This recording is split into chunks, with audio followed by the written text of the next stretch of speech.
Bismillahirrahmanirrahim. Assalamualaikum warahmatullahi wabarakatuh. Salam sejahtera, salam Universiti Watan, salam Malaysia Madani.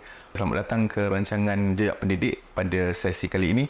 Dan pada hari ini, kita sekali lagi akan membincangkan atau bertemu sekurang lagi tokoh pendidik kita di UKM ini. Sebelum itu kan Hisham? Ya, Prof. Okey. Hari ini saya rasa kita bertuah. Betul. Sebab bila kita cerita pasal pendidik ni, dia satu isu yang penting. Untuk mana-mana universiti pun dia sangat penting. Betul, Prof. Itulah. Tapi bila pakai macam ni kan, Bro, terasa macam nak pantun sikit lah, Bro. Boleh kan pantun sekali, Bro? Silakan. Okey. Prof mungkin boleh jawab balik pantun. Tapi saya jawab lepas ni. Okey.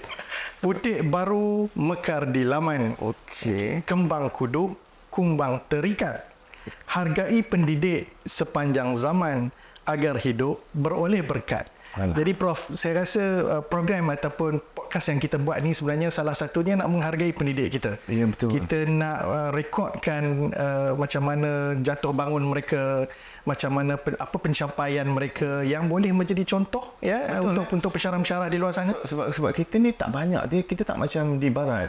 Kebanyakan ni ada autobiografi dan sebagainya. Tapi kita tidak. Jadi kita harap rancangan Jejak Pendidik ni menjadi sebagai satu titik mula untuk autobiografi lah, ataupun seorang tu mengenal seorang pendidik itu. Sebab kadang-kadang kita hanya nampak susuk figure seseorang itu kan pendidik, tapi kita tak menyelami bagaimana beliau sudah pasti orang yang kita pilih ini mempunyai pengalaman yang sangat luas, baik dalam bidang sebagai pendidik, pengajaran maupun dalam bidang pentadbiran, ya, Bro. Bila cerita pasal pendidik, kita tak lari dengan mengajar. Seorang yang mengajar, seorang orang kata dalam bahasa kita PDP lah, pengajaran dan pembelajaran. Jadi dalam pengajaran pembelajaran ni selalunya ada ketua. Betul. Jadi kita hari ini bertuah sebab kita berjumpa ketua of the pengajar. Jadi kita dapat jemput dia ke sini. Orangnya sangat sibuk lah, Prof. Oh, memang. Kita pun bertuah Syam dapat dia hari ini. So orang yang kita maksudkan ni dulu beliau juga pernah menjadi dekan dan sekarang ni menjadi TNC lah. Ya, menjadi timbalan. Kebanyakan Prof perasan tak kita punya tetamu golongan yang berpencen lah. Kali ni beliau masih berkhidmat TNC kita. Okey, betul lah. Memang selalunya tetamu kita pencen. Tapi saya rasa bagi orang yang banyak pengalaman ni, kita tak nak tunggu dia pencen. Betul, Bro. Kita nak tangkap dia secepat mungkin sebelum nanti dia lari tempat lain. Siapa orangnya tu, Bro? Okey, jadi tetamu kita hari ni tak lain tak bukan timbalan Chancellor kita, iaitu Profesor Datuk Muhammad bin Kasim. Assalamualaikum, Datuk. Selamat datang ke studio kami, studio Jejak Pendidik. Terima kasih. Waalaikumsalam, Prof. Ismail dan juga Prof. Hisham. Terima kasih kerana menjemput saya bersama di dalam podcast ini untuk kita berkongsi. Berkongsi, insyaAllah. Apa khabar, Datuk? Alhamdulillah. Di hari yang mulia ini, kalau kita berpakaian baju Melayu ni sudah tentu hari Jumaat. Satu-satunya hari yang kita mendapat pelepasan memakai baju Melayu penuh ni. Kalau hari lain pakai baju Melayu ni tak lepas. Satu hari lagi tu. Kalau kita nak pergi menikah ke apa, lepas dia. Okay. Jadi bila main Melayu nampak segak kan? Segak, nampak kemas dan kita ni lah kat sini. Okey. Jadi kita tak nak melengah masa lagi. Kita nak tahu cerita Datuk ni sebenarnya apa pasal mengenai diri. Kita tak nak sangat cerita pasal tugas Datuk sebagai seorang TNC yang memang sembuk je. Sebab apa saya rasa tu mungkin banyak akan orang ketahui cerita dan lain-lain. Tapi yang kenyataan ni yang diri Datuk ni sendiri. Jadi mungkin saya boleh bermula dengan soalan pertama saya, iaitu siapakah Muhammad bin Kasim? Mungkin Datuk boleh cerita dia. Terima kasih, Prof. Ismail. Siapa saya? Mungkin saya start daripada awal lah. Saya berasal daripada sebuah kampung di Kuala Pilah, kampung Rembang Panas, lebih kurang 5-6 km lah daripada Pekan Kuala Pilah. Dilahirkan pada Januari 1968, dan di kampung ini juga saya boleh katakanlah satu kampung kecil yang lebih kurang 400 orang penduduk, tetapi telah berjaya melahirkan juga beberapa tokoh Antaranya bekas Timbalan Pengarah Sukan Majlis Sukan Negara Datuk Abdul Jalil, juga tokoh kita sendiri, Profesor Emeritus Datuk Barudin bin Yatim, juga berasal daripada kampung yang sama lah. Jadi itu yang saya sebut tadi, sebuah kampung yang kecil tapi telah pun adalah beberapa ahli yang nampak boleh kita panggil sebagai tokoh. Mungkin itu antara titik permulaan semangat untuk menjadi somebody ataupun seseorang di masa akan datang. Mendapat pendidikan awal di kampung tersebut sehingga darjah 4, dan oleh kerana kampung itu hanya menawarkan sekolah rendah sampai darjah 4. So semasa saya di sekolah tersebut daripada 75 sehingga 74 tahun, 79, saya tak pernah mendapat selain daripada nombor 1. Kecuali satu tahun di mana saya demam dan dijanjikan boleh ambil pembesaan itu, tapi mungkin saya tak kata nak sabotaj lah, tapi benda tu tak ada. Jadi pada tahun tersebut saya tak dapat nombor 1 lah. Dan saya sejak daripada awal pun juga aktif sukan. Sukan apa yang Datuk suka?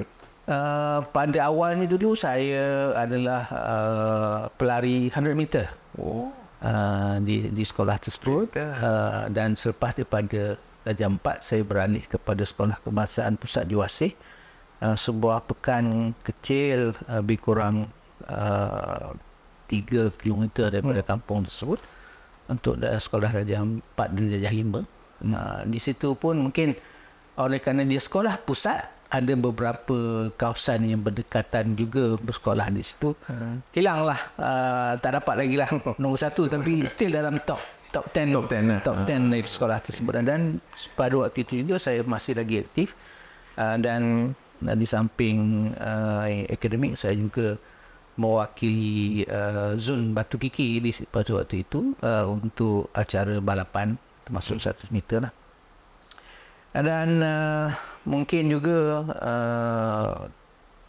aku kata saya punya permulaan tu tak berapa cemerlang, in a sense pada waktu itu kita menggunakan pembesaan darjah 5 sebagai entry untuk masuk sekolah beras penuh dan sebagainya. Dan daripada pembesaan tu saya mendapat 3A2B. 3A2B.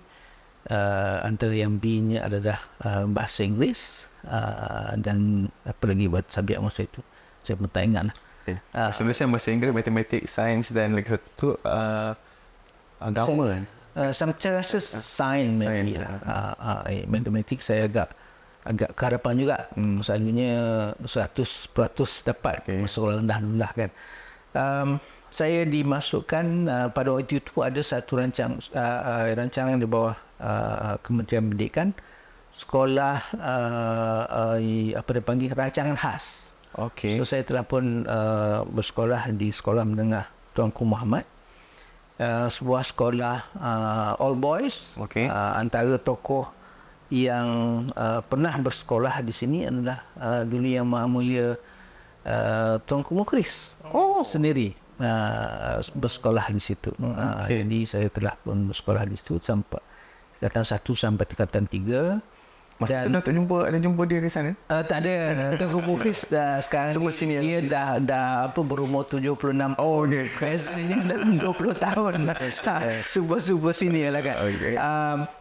Di sana, dan sekolah ini menyediakan asrama lah bagi mereka yang jauh daripada kawasan, dan saya antara pelajar yang diberi kemudahan untuk tinggal di asrama. Satu bangunan dom yang pernah pada suatu ketika dahulu menjadi markas kepada tentera Jepun. Jadi banyaklah cerita-cerita tentang malam ada dengar askar Jepun kawat dan sebagainya. Banyak cerita seram lah. Cerita malam interview lain.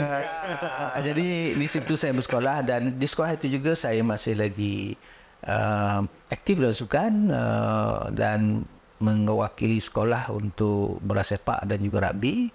Dan pada zaman saya di situ bermula daripada saya tingkatan 2 81 82 gitu, sekolah Tunku Muhammad menjadi juara bola sepak bawah 15 majlis sukan sekolah Negeri Sembilan lah. Kedua sudah mewakili sekolah untuk rugby dan juga bola sepak. Dan rutin tu agak berbeza. Kita pemain-pemain bola dan juga rugby ni diberi sedikit treatment lah. Pagi dapatlah makan telur puasa, roti dan sebagainya. Sekolah jaga skill lah kan. Jadi di situlah saya rasa bermulanya, dan lepas tu saya bersekolah di sekolah menengah sains Negeri Sembilan, sekolah Tunku Jaafar sebelum itu. Okey. Kita 4 tingkatan 5 dan meneruskan kecembulan akademik dan juga sukan, masih lagi mewakili sekolah. Dan pada 80-84 saya telah pun mewakili Negeri Sembilan dalam pasukan rugby untuk majlis sukan sekolah Malaysia MSSM di Pahang masa tingkatan 4 dan di Kedah masa tingkatan 5. Dan pada waktu zaman saya itu juga STJ we call it berjaya menjadi Johan Negeri Sembilan untuk bola sepak dan juga rugby. Jadi itulah dalam akademik saya memang sukan dan pelajaran itu sentiasa menjadi saya punya, orang kata apa, sematilah dengan saya. Jadi saya mula Datuk ni actually seorang ahli sukan. Saya pun tak tahu Datuk ni actually seorang pemain bola, pemain rugby yang ni. Adik-beradik berapa orang Datuk? Saya beradik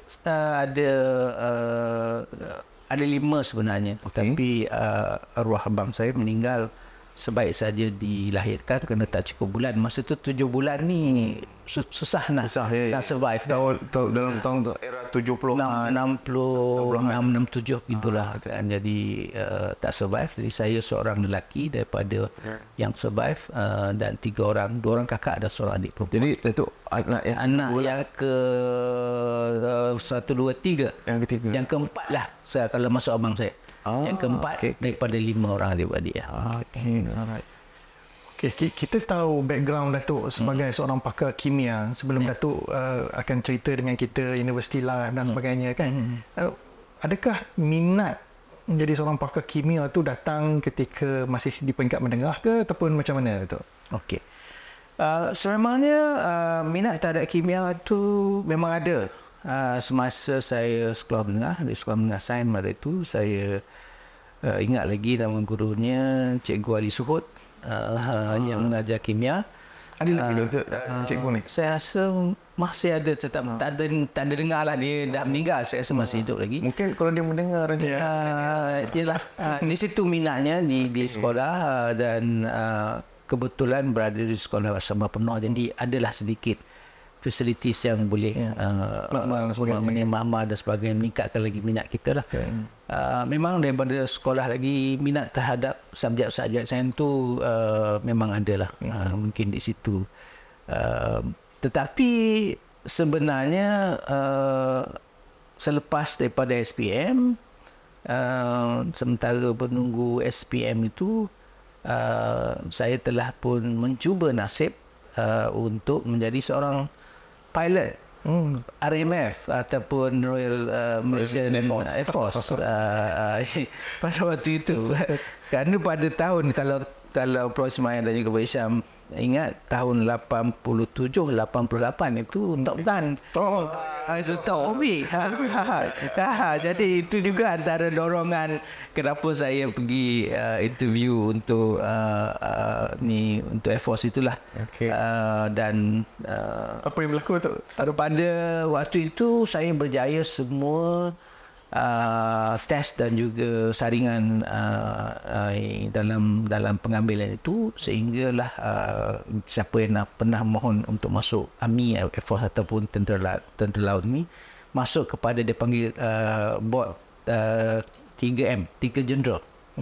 So boat number 3. Oh, okey. So dalam itu ada 3 Major General daripada Army, Major General daripada Laut dan 3 Major General daripada udara lah. Biasanya kalau dah masuk boat number 3 ni, memang lepas. Oh, okey. Pada waktu itu saya ingat lagi di Taiping, saringannya berlaku di situ, masuk boat nombor 3, semua kata kita nak ambil 11 orang, di situ ada 10 orang. Jadi patutnya semua dapat lah. Tapi mungkin tak ada rezeki di situ. Dan pada waktu itu mungkin juga antara deciding factor dia kenapa saya tak dapat, mungkin juga sebabkan bahasa Inggeris. Kita duduk kampung, manalah cakap bahasa Inggeris ni kan. Jadi bahasa Inggeris masuk SPM 7. Jadi mungkin itu antara titik yang kenapa saya tak dapat. Tapi saya ditawarkan untuk pilot helikopter untuk TLDM pada tahun selepasnya. Oh, jadi Datuk boleh bawa helikopter? Yang remote boleh lah. Remote boleh lah. Jadi mungkin tak ada di situ lah saya dihantar, saya mengikuti pengajian persediaan di bawah ITM, KPP, di bawah program South Australian Matriculation. Okay. Jadi di Shah Alam, program selama 1 tahun pada tahun 1987 itu, dan selepas itu bermulalah mungkin era untuk ke arah akademik itulah. Oh, okey. Ya. So menarik, sangat berwarna-warni ya. Jadi ada sukan kepada almost becoming a pilot, dan kepada sini. Tapi katalah kalau Datuk jadi pilot lah, saya rasa memang UKM rugi. Apa tak cuba? Kenapa tu? Sebab saya tengok semasa saya berinteraksi dengan Datuk Datuk ni one of the TNC yang memang meticulous. Dia memang mungkin pasal pilot kan, nak tengok everything dia. Disiplin dia. Very disiplin. Dia very meticulous. Dia tahu semua tu. Itu yang dia seronok. Okey Datuk, soalan saya, kita nak tahu juga kan, macam mana perjalanan hidup Datuk sehingga daripada tidak jadi pilot ataupun bawa helikopter terjebak dalam bidang pendidikan ni Datuk. Okey. Secara jujurnya memang saya tidak pernah meletakkan kerjaya sebagai akademik itu antara cita-cita lah. Okay. I'll tell you why, kenapa saya kata begitu. Saya selepas daripada effort untuk menjadi seorang pilot itu tak berjaya, mengikuti kolej pengajian South Australian Matrikulasi yang sepatutnya melanjutkan pelajaran ke Australia. Tetapi nasib tidak juga menyebelahi saya dan juga rakan-rakan lain lah. Pada waktu itu ada lebih kurang 300 orang rakan-rakan satu kolej yang sepatutnya akan pergi ke Australia. Tetapi pada tahun 1988 kerajaan Australia telah pun memperkenalkan polisi tidak mengambil pelajar-pelajar daripada kawasan South East Asia ni. Jadi kami ada yang end up di UK, ada yang end up di France, ada yang end up di Canada, dan saya antara pelajar yang end up di Canada lah. Dan pada waktu itu ini pun antara warna-warni juga. Pertama kali nak menaiki kapal terbang untuk pergi ke luar negara. Kami bermula di Subang pada waktu itu. Terbang ke Singapura, menaiki MAS, dan daripada Singapura kami menaiki Canadian Air. Took off, there was plane load. Dalam kapal terbang penuh dengan pelajar-pelajar Malaysia yang nak ke Canada pada waktu itulah. Mungkin dalam 100 lebih orang gitu. Took off, dan I was sitting beside the window, dan nampak asap di kasar enjin itu. Dan soon after pilot pun buat announcement kita punya masalah dan kita kena landed semula di Singapura. Dan dalam kapal terbang itu juga ramai Canadian dan juga I think European, sebab kita nak terbang ke London pada waktu itu. Mereka semua bersorak. Bersorak seronok nak duduk balik ke Singapura. Kita punyalah takut kan, dah takut apa-apa berlaku. Jadi nak balik ke Singapura, dan kita landed di Singapura, dan dan diberitahu bahawa enjin kapal terbang tak ada dan perlukan enjin baru, dan mereka akan meminjam enjin daripada SIA, Singapore Airlines. So kita bermalam di Singapura satu malam, dan pada waktu itu juga Singapura tak mungkin macam sekarang ni lah, makan susah. Jadi kita ada seorang daripada JPE yang bersama, dia kata dekat hotel ni jangan makan selain daripada ikan. Kalau makan lain kan tak halal lah kan. Jadi kita ikut itu, dan the next day kita pun flew daripada Singapura ke London. Pada waktu itu dibagi allowance 5 pound. 5 pound pada waktu itu nak menghabiskan punyalah susah. So kita end up beli coklat. Semua coklat habis 5 pound. Pada waktu itu tahun 80 besar kan 5 pound kan. Jadi kita hendak beli coklat dan flew lah naik kapal terbang Canadian Air ke Bombay pada waktu itu. Sekarang ni Bombay dikenal sebagai apa? Tak ingatlah nama baru bagi Bombay. So, flew ke Bombay, sampai di Bombay, landed di Bombay. It's a totally contrast London dengan Bombay. You mean Bombay in India?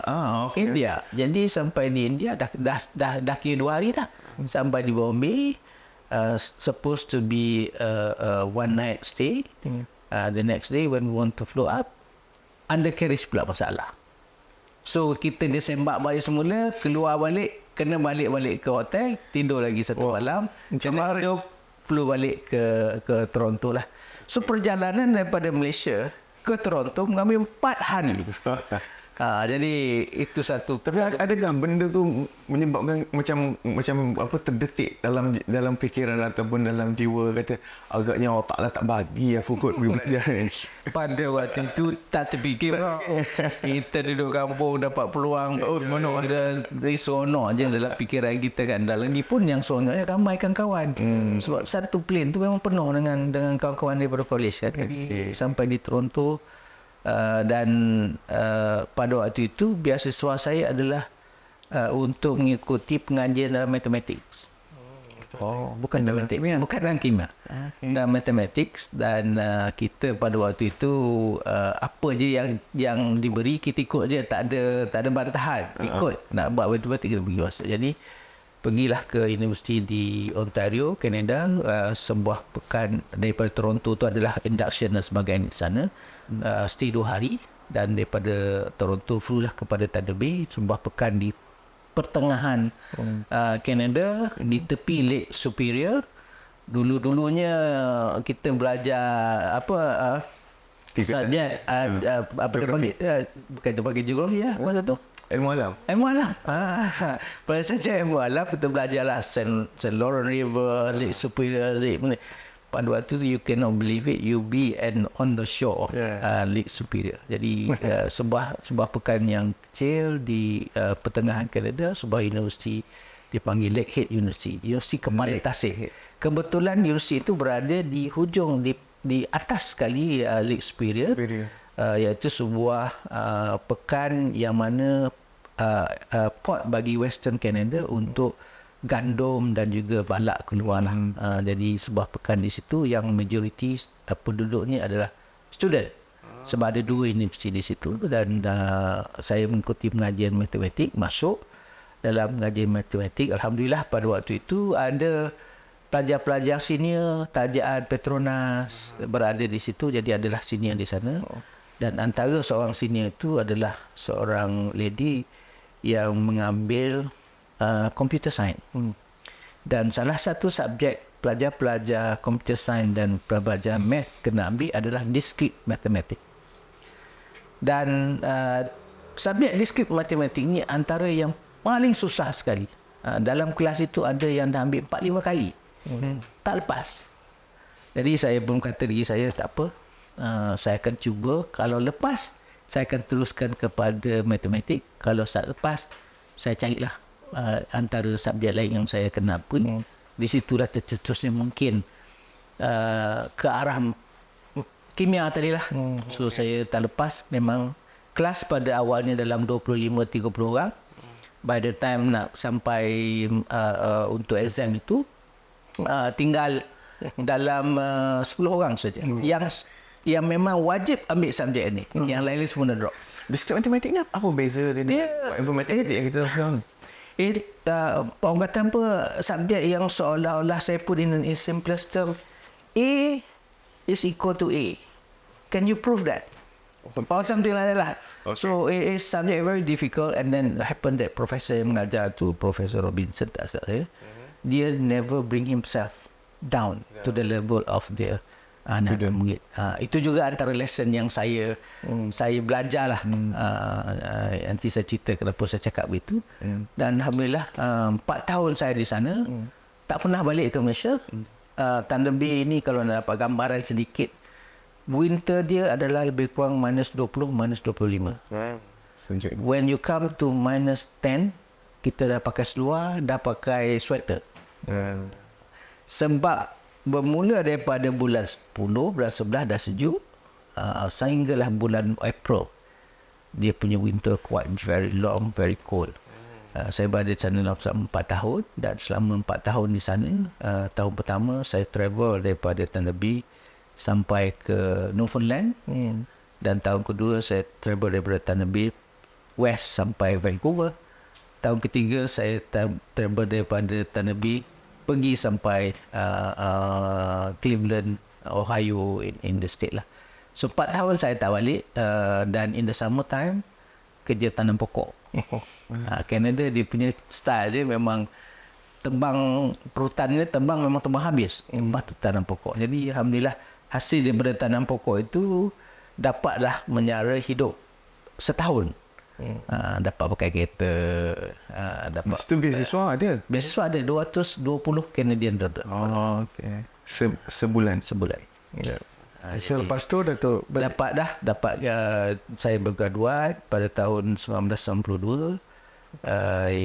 Saya stay sekejap, bulan 5 habis, sampai bulan 7 balik ke Malaysia. Dah 4 tahun tak balik. So saya ingatkan nak duduk di rumah lah, nak lepak kat rumah kan.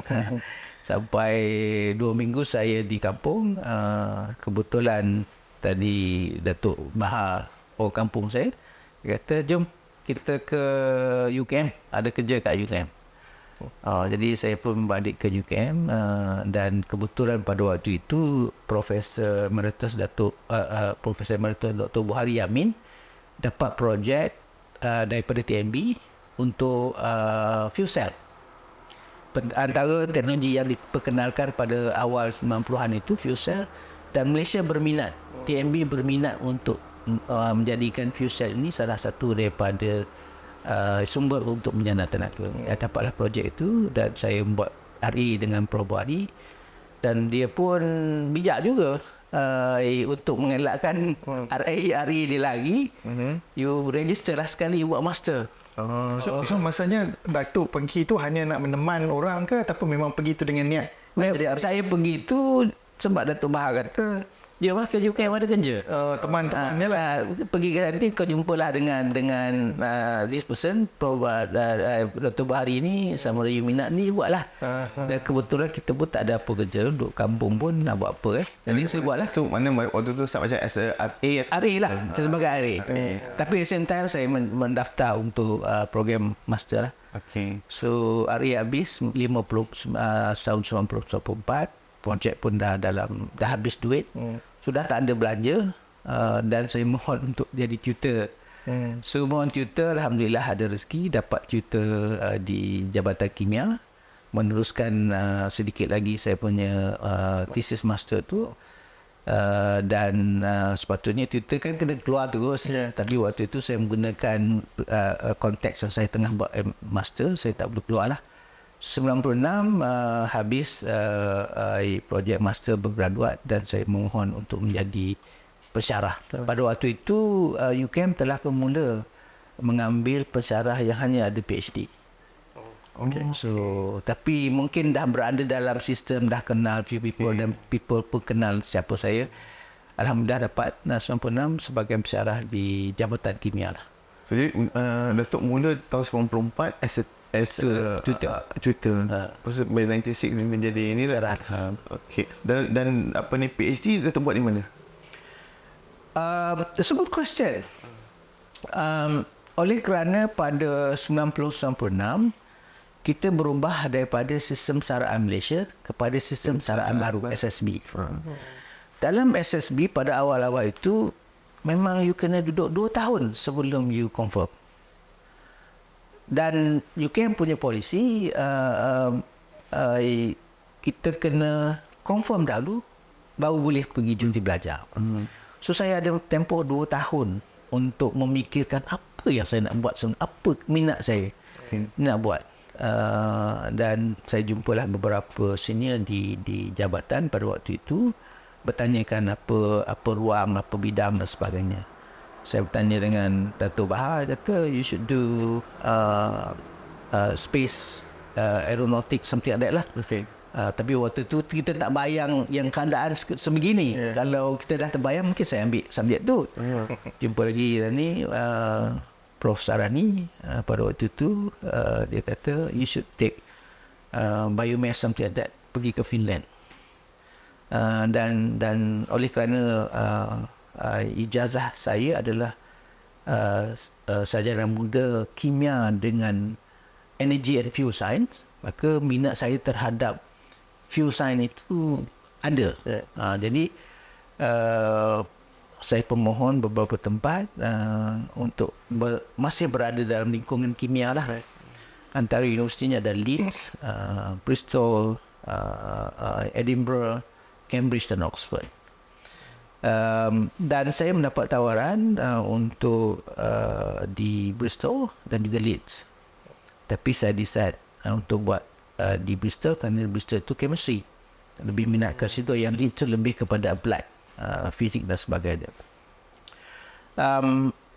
Dan pada waktu itu kita tak ada handset ni, tak ada. Pakai telefon, di kampung pun ada satu telefon booth saja dalam kawasan itu. Jadi saya pun bersiap untuk fly ke Bristol lah pada tahun 1999 bulan September begitu. Balik ke kampung, cuti lebih kurang seminggu kot sebelum nak pergi itu. Dan saya telefon pejabat masa itu, pejabat Dekan Sains Fizik Penggunaan MSFG. Telefon Puan Jalilah, masa itu adalah steno dekan. Dia kata, Cik Mat, ada surat untuk you kat sini. Kata, surat apa? Tak tahu, daripada Cambridge, daripada UK. Dia kata, macam mana kak, saya dah balik kampung ni.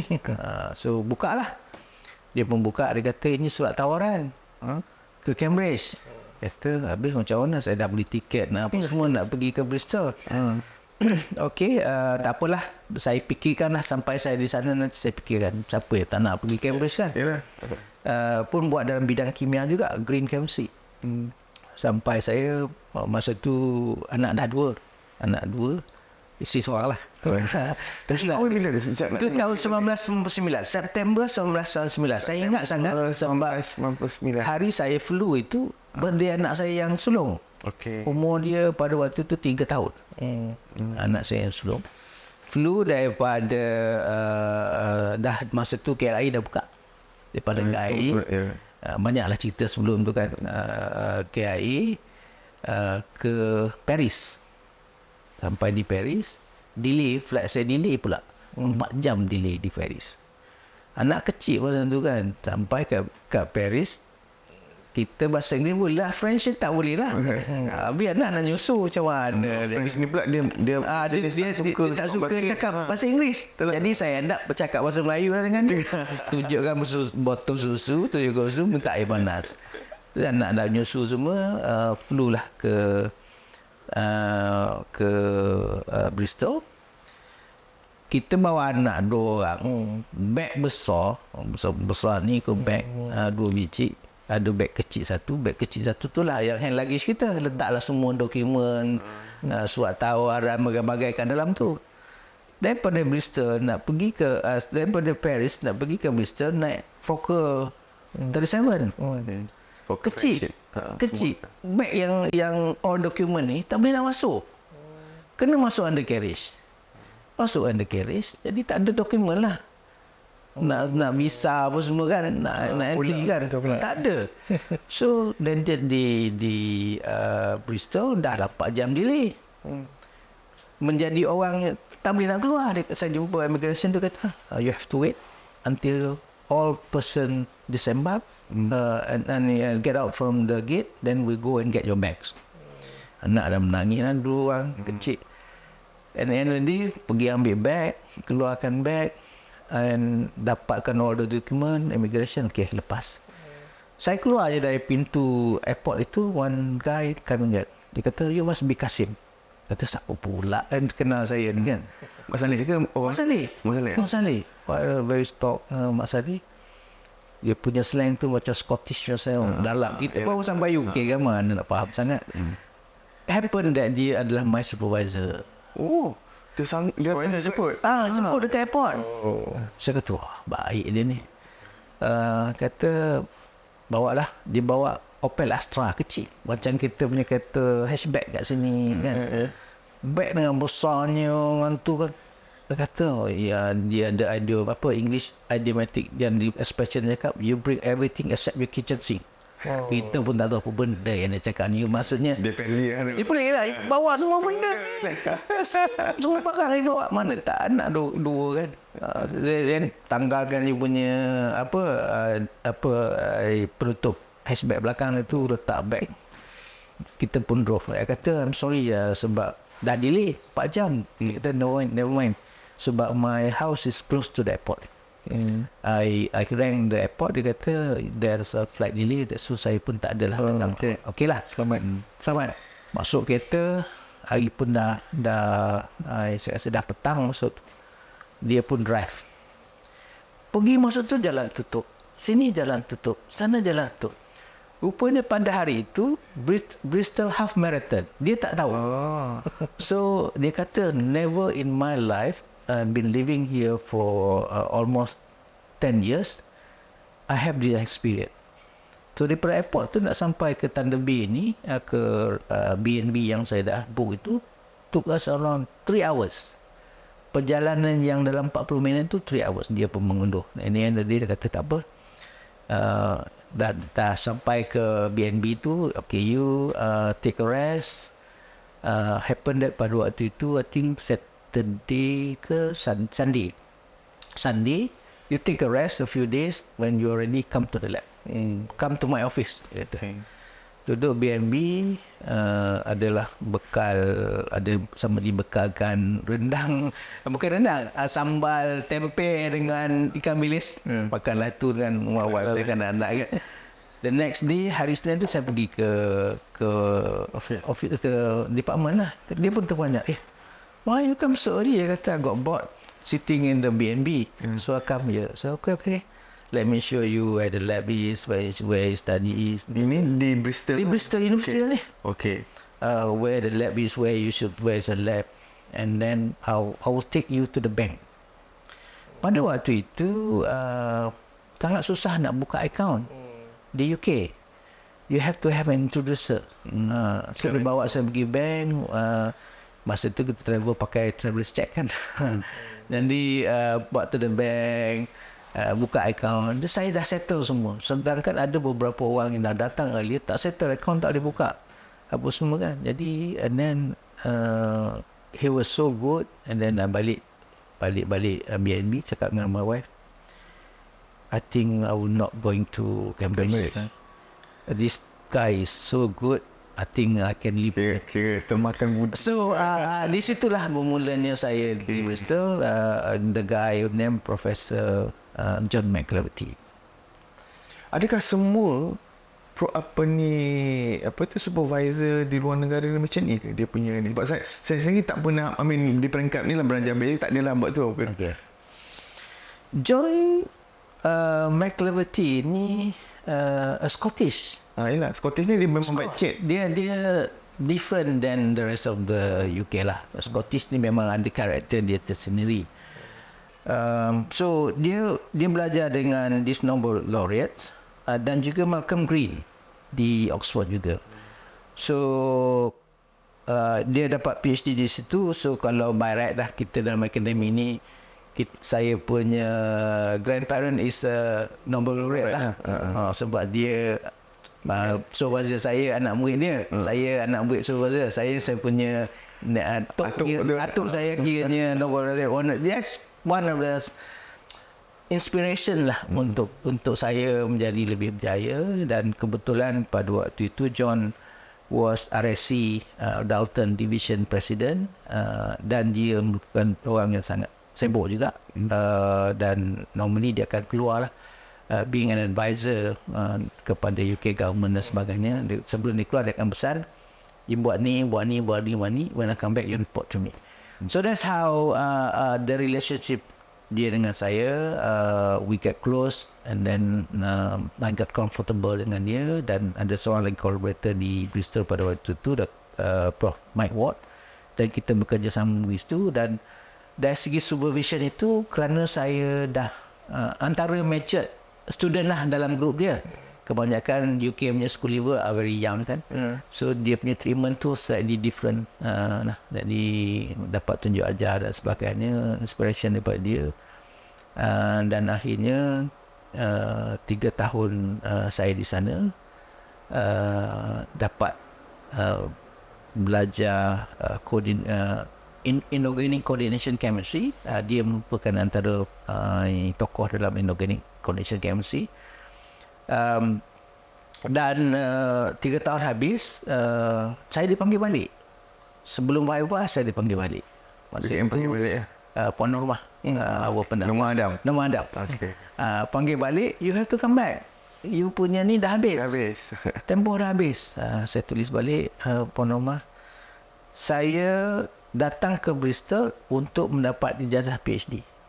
Saya tak akan balik selagi saya tak dapat, dan tak dapat surat yang mengatakan saya ada PhD. Dia kata tak apa, you can stay, but kita kena lapor diri. Kita tahan beasiswa dan sebagainya. Tak apalah, saya kata. Kebetulan dia bagi saya tarikh pada bulan early May pada waktu itu. Saya demam, saya kena cirit berit, tak boleh nak Viva. So terpaksa tangguh Viva, dan saya diberi tarikh yang baru 2 minggu selepas itu. Toward the end of May, saya Viva, dan examiner saya daripada Edinburgh. Walaupun saya pada awal ni nak belajar di Edinburgh, tak dapat examiner daripada Edinburgh. Examiner Viva dan sebagainya, lebih kurang 2 jam setengah gitu. At the end of the Viva, John come to me and say, okay, well done, you pass your examination, and you have to do some correction. The way dia treat saya, dan this is what I primarily practice with my student. I give him my draft, he will go through my draft, dia akan correctkan. Dan dalam draft itu mana yang ni dimagentakan dan sebagainya. So we never do hard copy. Jadi daripada komen itu saya betulkan balik mana yang dia kata this sentence you have to revive, or you can use my sentence. So that's how the treatment taught me lah. So saya berjaya buat pembetulan 2 minggu. 2 minggu, buy dan sebagainya, saya pun balik. Pack balik dalam awal bulan 7 di sini. And saya dapat surat tunjuk sebab. Tunjuk sebab lambat dan tidak balik melapor diri. Saya kata tak apa. Saya jawablah surat tu. Saya jawab, bagikan surat Senate yang mengatakan saya dah graduate. Senyap lah. Jadi di situ sometimes determination itu sangat penting. Apa target kita, dan kita kena fulfill kita punya niat asal, dan kalau niat itu baik, insya-Allah ada jalan untuk kita raikan lah. Ramai pendengar kita dengar ni, dia kata inilah nasihat yang bagus. Kalau apa pun dapatkan dulu. Whatever you target, dapatkan. Nanti yang lain tu kita boleh settle. Sebab ramai juga antara kita punya some of our staff kan yang pergi belajar luar negara, and then bila cukup masa kadang-kadang kata balik sekarang kan. Jadi dia macam tertekan. So terima kasih untuk kena berkongsi. Maybe this is a way out actually, how to this thing, provided you get your target lah. Okay. In fact, Frostmite itu adalah advice saya semasa saya didikan. Okay. Ada ni antara staff-staff kita yang buat PhD kata, Prof saya dah nak habis. Kata, you habiskan. Tak apa, you kena tunjuk sebab pun tak apa. Nanti you jawab benda sebab tu, you bagikan sijil you, biasa pendaftar akan senang je kata. Itu advice saya nak kepada Sebab sahabat kami seorang Azlan Helmi, sebab dia pun kata nanti kalau panggil padahal dia punya ni, saya tak apa, habis kan get the thing and then okay.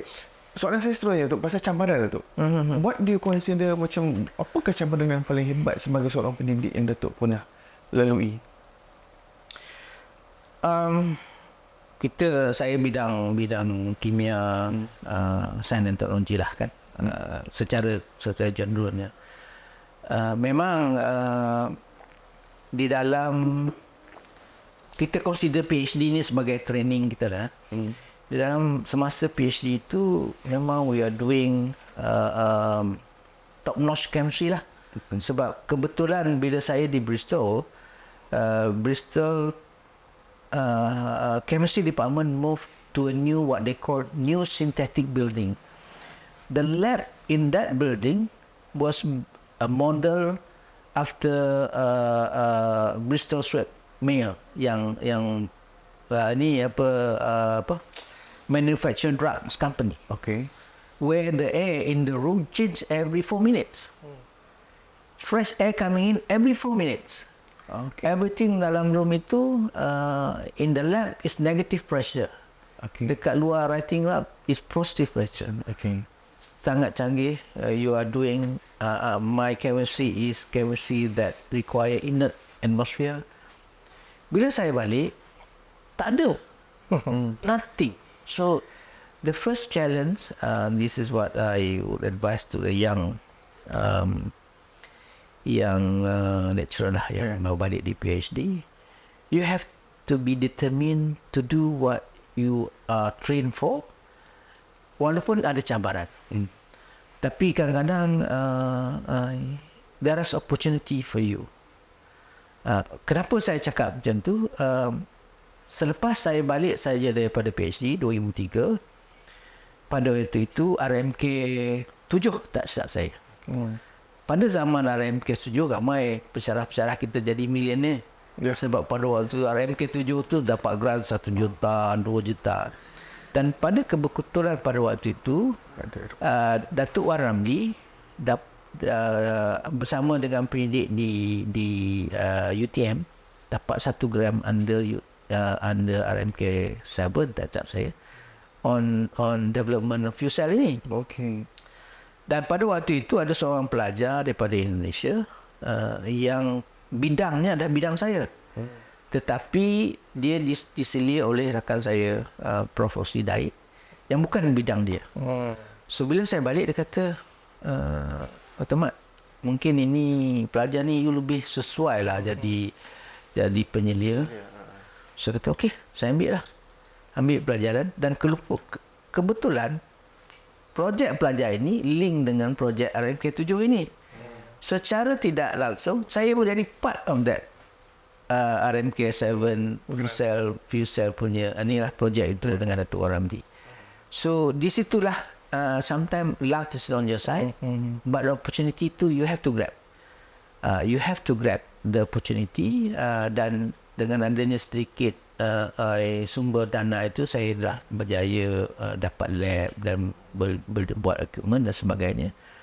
Dan I think a few years after that saya dapat 1 grant dan juga opportunity lagi pada waktu itu 1 grant pada waktu itu juga UKM terlibat ataupun satu inisiatif di bawah offset project kerana pada waktu itu Malaysia MAS nak membeli A380. Okay. Dan A380 ini enjinnya dibekalkan oleh Rolls-Royce. So Rolls-Royce telah offer satu offset project untuk bawa satu teknologi daripada Cambridge yang mana untuk extract tantalum from tantalum oxide menggunakan proses elektrokimia. Kebetulan semasa saya PhD, elektrokimia is part of my routine work. So saya pun take the opportunity form up a few people dari UKM dan saya lead UKM dalam projek itu untuk build projek dengan Rolls-Royce ini. dijanjikan pada waktu itu 30 hingga 40 juta USD. Dan Malaysia ada peluang lah untuk dapat. So negotiate. At the end of the day, saya mewakili UKM, USM, ada tim, dan SIRIM ada tim. Kita form a konsortium, dapatlah projek untuk bidding untuk projek Tentara Mausad ini. Dan pada waktu itu saya tak ada lab yang boleh cater for this project, dan saya membuat satu proposal. Dan pada waktu itu Datuk Ibrahim Komo adalah TNC PNI berjumpa Datuk Ibrahim Komo, menyatakan saya akan dapat projek ni, tetapi saya perlukan lab yang lebih kurang 30-40 ribu untuk saya sediakan sebelum projek ini masuk. Alhamdulillah pertolongan daripada pihak pengurusan, tapi the lesson here is you have to come up with proposal yang good enough for you to convince the management lah. So saya berjaya, dan pada waktu itu saya cuba emulate lab yang di Bristol tu, di satu bilik di FST dengan gas system dan sebagainya. Alhamdulillah dapat 2 fume cupboard di situ, dan di situlah di tingkat 2 itulah bermulanya karier saya sebagai penyidik dan juga pensyarah dalam bidang kimia tak organik. Ada lagi lab yang lab tu ada lagi, tapi sekarang ni bangunan kimia kan tengah dalam renovation sebabkan oleh Kulat. Ada lagi, dan selepas itu juga saya apabila pejabat dekan FSC berpindah ke bangunan baru, ada space yang kosong, dan lab itu juga saya telah pun convince manajemen FST untuk build the same bigger lah. Saya dah dapat satu bilik, saya buat satu bilik yang lebih besar di bawah. Kalau tak silap saya ada 10 biji fume cupboard di situ lah. Yang dia juga menyediakan fasiliti seperti mana yang saya ada di Bristol pada waktu itu lah. Betul Syam, saya tengok kan apa ni dari segi cabaran ni. One of the thing yang saya nampak lah, yang saya dapat daripada cerita Datuk, collaboration penting. Reaching out, sebab bayangkan Wan Ramli is engineering, and you is on chemistry. Jadi collaboration sebenarnya it's actually important. Satu kaedah yang penting lah untuk listing ini lah, preparing proposal dan sebagainya. Sebab in the end orang kata kalau you really persistent, benda tu akan datang balik. Peluang tu akan datang balik. Itulah maksudnya cabaran tu akan memang sentiasa ada kan. Tapi macam mana kalau kita sebagai pensyarah yang baru nak bertapak Datuk, kita pun tak kenal orang. Tapi macam mana kita nak dapat peluang itu? Sebab memanglah kita kata kita kena merebut peluang. Tapi peluang tidak datang bergolek kepada kita. Betul. Apa nasihat Datuk? Bagi saya, we have to put interest to what other people do. Kita mesti ada minat untuk dengar apa orang buat.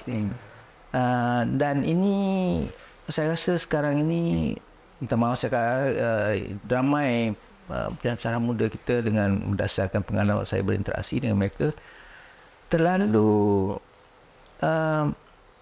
memandang this is me, this is what I want to do. Sebenarnya this is me, but what other people do? What can we do together? Itu sebenarnya yang lebih penting untuk kita bergerak. Dalam keadaan sekarang ini, penyelesaian permasalahan tu kita kena lihat daripada angle yang berbeza. Kita tak boleh lihat dalam kampung kita. Jangan bergerak in silo lah. Dan kita tak boleh bergerak dengan silo yang itu yang penting. Baik. Okey. So kita pun dah dengar cabaran. Kali ni dengan sudah pasti pengalaman Datuk banyak dalam bidang pendidikan ni kan. Apa pengalaman yang paling manis yang Datuk rasa nak kongsi dengan kita sepanjang kerjaya Datuk sebagai pendidik UKM? Paling manis.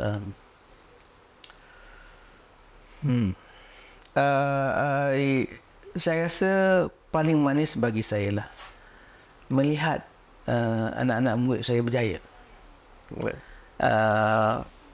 Setakat ini saya pun dah lost count berapa pelajar PhD yang saya dah hasilkan. Tetapi melihat mereka berjaya dalam kerjaya mereka itu satu yang satisfaction kepada kita lah.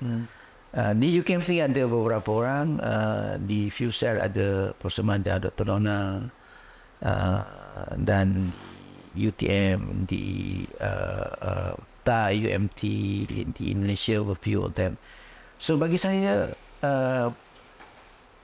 the sweetest thing tu adalah yang paling manis itu adalah saya rasa melihat anak-anak murid kita berjaya dan kalau boleh lebih berjaya daripada kita. Itu yang saya sebut tadi, apa filosofi saya sebagai seorang pendidik, pensyarah dan sebagainya. Saya akan cuba untuk menyampaikan ilmu yang ada itu dengan semudah yang mungkin, mengambil balik pengalaman saya duduk dalam kelas discrete math where your professor is where he is, never bring himself down.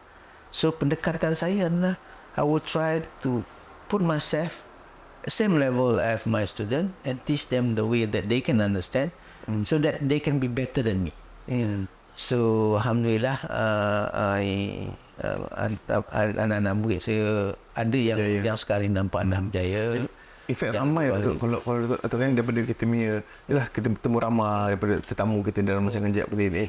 Boleh kata saya rasa majority dia punya the best satisfaction tu is to see anak murid dia berjaya.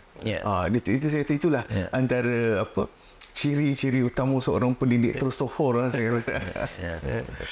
Itu yang penting lah. Okey. Jadi falsafah Datuk saya rasa itulah tadi. Mana apa ni trying to make it as simple as possible so that people can learn and understand and make it become a better person. Okey Datuk, apa ni mungkin saya nak tengok dalam satu kepompong tadi Datuk cerita kita ni tak boleh hidup dalam silo, kita hanya melihat kita sahaja dan apa ni cuba kalau zaman dululah kalau ada patah kata masuk kandang kambing mengemik, masuk kandang rimau menguak, mengauk pula. Jadi mana kita kena try to whatever yang kita dapat tu kita cuba sesuaikan diri. Tapi sekarang ada mungkin pandangan Datuk ada juga golongan yang mengatakan tak, aku rimau. Aku masuk kandang kambing pun aku nak mengaung juga. Aku tak nak hipokrit. Itu dia punya ni. Apa pandangan Datuk pasal keadaan benda yang macam ni lah berlaku ni? There are times where you have to show your true colours. But a lot of other times, I think blending to the surrounding itu take you a lot further lah bagi saya. I think mungkin masa juga Pro Ismail masa mula masuk ke UKM dahulu, pada waktu itu pensyarah senior kita we put everything on our plate. So we try to, bukanlah nak kata please, we try to deliver apa yang diletakkan di atas bahu kita itu sebagai satu tanggungjawab yang kita kena laksanakan atas kecintaan kita kepada organisasi. Namun keadaan mungkin sekarang ini zaman berbeza, masa berbeza, tetapi mungkin juga dia terkait juga bagaimana universiti menilai seorang pensyarah. Apabila kita terlalu KPI oriented, so ramai hasil daripada interaksi saya semasa di fakulti, semasa di tingkat 6, ramai pensyarah muda will try, if we put things in their plate, they will try to see which one is more beneficial to them. Yang itu yang dia buat, yang lain ni tak buat, walaupun kita merasakan itu tanggungjawab yang kita berikan kepada dia untuk bukan saja dia sebagai staff, tetapi untuk mendidik dia menjadi seorang scholars di masa akan datang. Jadi inilah so how do we balance this? How do we balance that? I think my way of doing things adalah, ataupun apa yang saya praktikan, you have to enjoy what you do. Okay. Once you enjoy what you do, then persoalan-persoalan ini apa faedah aku dapat, ini aku dapat sikit dan itu akan dapat banyak, tak timbul. When you enjoy doing things, benda yang tak ada faedah dengan you pun dibuat juga. So I think if we have this pendekatan, enjoy what you do, have a bit of balance in your life, insyaAllah kita boleh menjadi seorang yang berjaya. So talking about balance, when I was first few years lah di UCAM pun saya masih lagi aktif juga dalam sukan, masih mewakili UCAM dalam pasukan bola sepak UCAM. Jadi those are things yang kita buat, masih aktif dalam berbagai aktiviti yang UCAM anjurkan jugalah. So balance of life itu juga penting dalam kehidupan seharian kita, kerana kalau kita tidak ada balance of life itu menyebabkan kita rasa tension, kita rasa pressure dan sebagainya. But if you have a balance of life, family, things for your own self, me time itu ada dengan kawan-kawan, dan that's put up everything. The recipe for a good life balance. Itulah. Itulah Syam, apa ni? One thing yang saya dapat kan, enjoy apa yang kita buat. Enjoy Kan kalau boleh kita buat tu enjoy with mengajar, walaupun itu kita punya KPI, dia tak rasa mengajar, dia rasa macam seronok nak mengajar. That is the thing. Tapi itulah masing-masing kena muhasabah diri sendiri untuk melihat benda tersebut lah. Okay Datuk, dah sejam lebih Datuk kita ni. Last, sebagai seorang senior, sebagai seorang mentor kepada banyak ni, apa tips ataupun nasihat yang Datuk nak tinggalkan kepada para pendengar kita pada hari ini untuk mendengar rancangan Jejak Pendidik ni, so that mereka ni become a better educator. Saya tak suka dengar kata teacher, sebab teacher ni dia teacher, tapi educate, mendidik, nak membentuk orang itu. Okay, what would be your tips to become a better educator? Saya balik kepada beberapa perkara yang saya sebut tadi lah. When we come, kalau mereka yang nak pergi pensyarah ke UCAM ini, we have to know a bit about your organisation, tahu kenapa kewujudan UCAM itu, ke mana hala tuju UCAM, apa misi dan visi UCAM, dan letakkan kita di situ. Bukannya kita meletakkan I want to be here, I want to be somebody. Yes, you will be somebody, but you will be nobody without UCAM. So saran saya, hayati organisasi kita, kerana dengan menghayati organisasi yang mana kita bekerja ini akan membentuk jiwa kita sebagai seorang ahli kepada organisasi yang dalam tempoh kita berkarier dengan organisasi ini, kita tidak lupa siapa kita dan sebagainya. Pangkat dan sebagainya itu something, tetapi dia tidak akan ada kalau tidak kita berada di organisasi ini, kalau tidak ada di UCAM. Jadi hayati siapa kita di UCAM ini, dan itu sedikit sebanyak akan membentuk diri kita lah sebagai seorang pendidik yang orang kata apa, sentiasa mendahului zamannya. Itu kita punya mission, menjadi contoh kepada di kalangan besar-besar lain, masyarakat, dan juga di kalangan universiti di Malaysia ataupun mungkin juga di dunia. Okey, Datuk, terima kasih banyak-banyak lah kerana berkongsi dia punya pandangan, dia punya sejarah yang kita dapat berinteraksi hari ini. Saya rasa banyak pick up Syam. Ya, banyak cabaran-cabaran yang Datuk lay out kan, dan ciri-ciri seorang supervisor yang baik, dan Datuk sendiri ada experience dah kan, Job tu mentor ni, mendapat seorang supervisor yang baik. Sebab ada orang kata Datuk kan, bila buat PhD ni dia kena hadir satu course, iaitu how to manage your supervisor kan. Tapi setengah orang ada yang bernasib tidak baik dapat supervisor yang tak bagus. Tapi Datuk cerita kat kita, kalau kita sendiri nak jadi supervisor, macam manakah supervisor yang sepatutnya kita jadilah. Yalah, betul lah. Saya rasa itu penting kan. Macam itulah pangkalnya, macam kalau macam saya minat mengajar, saya suka berkongsi, dan saya happy kalau student saya jadi better. Itu saya memang saya punya ni lah. Jadi to make a student better, janganlah menghuru-harakan hidup ni kan.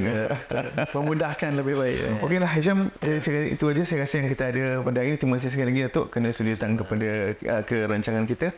Dan kita sudahi rancangan ini dengan wabillahi taufiq wal hidayah. Assalamualaikum warahmatullahi wabarakatuh.